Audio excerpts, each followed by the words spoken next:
Alright, so in our next example, we're actually going to deviate away from views and models, and we're going to talk about collections. Collections are a way to store multiple models. So like before, if I had, a car, I'm just going to stick with the car example because it's pretty straightforward. If I was going to create a car model, right, and I'm going to extend it with some of my own properties, defaults, has a name, blank name, and then let's see, on initialize. And actually, I forgot, we're also going to add an ID in here too. And the ID will be 0 by default. Well, let's make it 1. So initialize console log, car made, car created. Right. Okay. So then we're going to create another car down here. You'll see what I'm talking about pretty quickly. I'm going to make a car. And it's going to be a new car. And I'm going to pass it a name. I'm going to say it's Toyota. I'm going to make another car. Car 2. I'm going to give it a name. And I'm going to call it Honda. Okay. Make another car. Car 3. I'm going to give it a name. It's going to be Ford. And by the way, I'm also going to give these default IDs, or I'm going to give them IDs too. So we'll give it ID number 2, and we'll also give this one ID number 3. So let's see here. And we'll just do this also. Car created, and we'll just say number, and then we'll say this.get ID. Remember, if we used this ID, it wouldn't know because this refers to the car car model.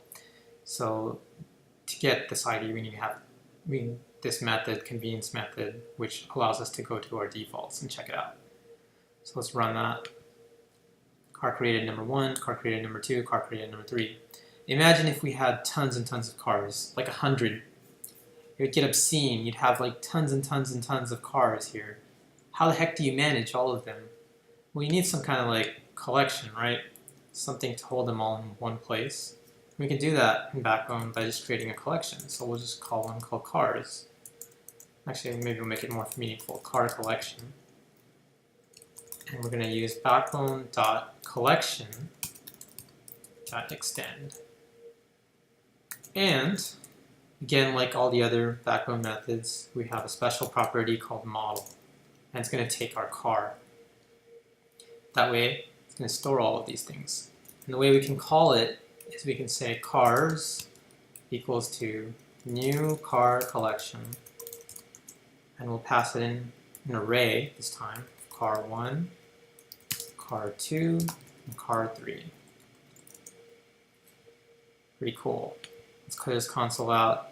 And then we can prove to ourselves that this thing has all our cars by just doing console log, and we'll also disable our initialize method because we don't need this anymore. We'll console log our cars, and the way we can do that is we can do cars to JSON, just like we did with our model to JSON. On this, you can see that our car collection holds all of our objects. We have Toyota, Honda, Ford. If we wanted to add some more, we could do a convenience method. We could add another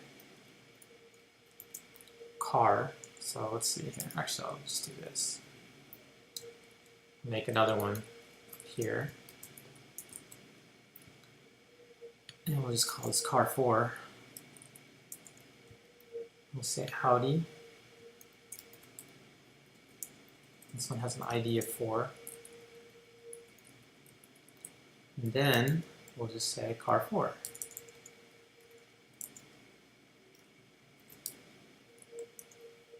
Oops, don't want to do that.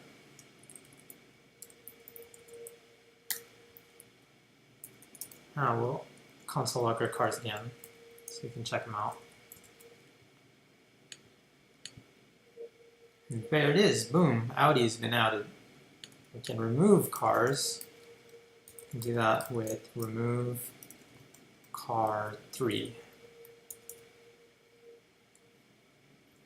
And let's just go ahead and, is there anything else I wanted to do? We could remove one more car actually. Car 1 and car 3, okay? Now we're going to console log what cars we have in the console. Cool, we have just Honda and Audi.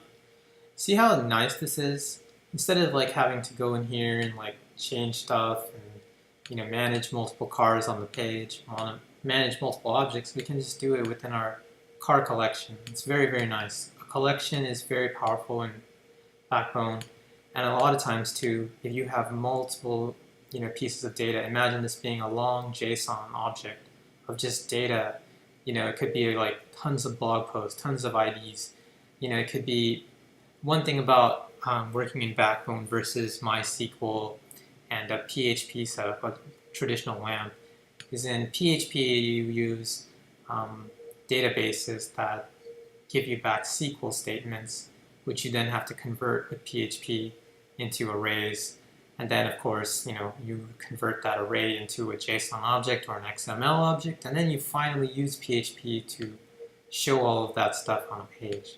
With Backbone, you really don't have to. You just use JSON, and it does all of that for you. It handles the adding and removing of models, and it keeps everything, nice and intact. Right now, we're using objects, but later on, when we